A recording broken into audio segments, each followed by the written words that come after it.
انا عارفه ان دماغك وجعتك من كتر الفيديوهات الفسيخ والسردين والرنجة، بس عايزه اقولك ان انت ناسيه البسارية.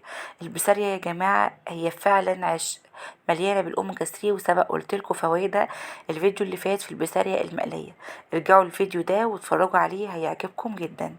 وطبعا مش هننسى ان احنا نحدق البسارية زي ما شويناها وقليناها نحدقها. طريقتها سهلة وبسيطة، بس تمشي بالظبط على الخطوات دي هتطلعي معاكي احلى بسارية، وفي يومين بالظبط 48 ساعة او اقل كمان تكوني واكلة احلى بسارية.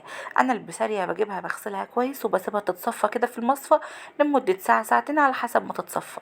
هنا بجيب بولة او طبق واحط فيه ملح، والحقيقة النهاردة استخدمت ملح عادي جدا اللي هو الناعم بتاع الطبيخ، وكمان زودت كده معلقتين من الملح الهيمالاي.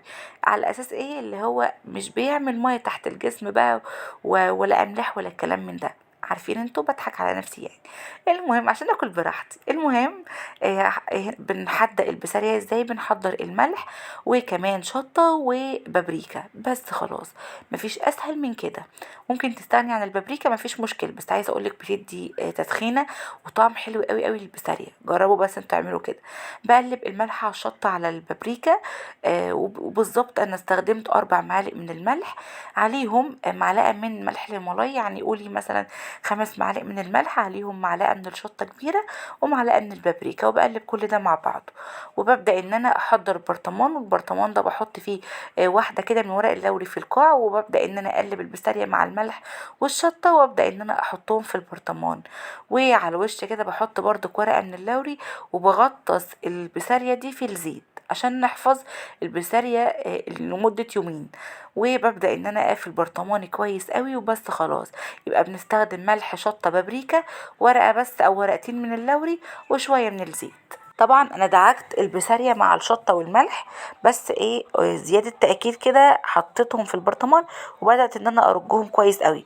بعد 48 ساعة عايزة اقولك البرطمان زي ما انت شايفة كده اتحدق وبقى زي الفل. يلا بسم الله نختبر النتيجة بتاعتنا. بصوا بقى، بصوا الجمال، حاجه كده تحفه. عايزه اقول لك الزيت بالبابريكا بالشطه ده يتاكل اكل والله. بصوا تغمسي كده فيه البسارية حلوه قوي. الحقيقه ان انا مش باكلها كده، انا ببدا ان انا افصصها بعد ما بتاخد التخليل بتاعها او التحديق بتاعها.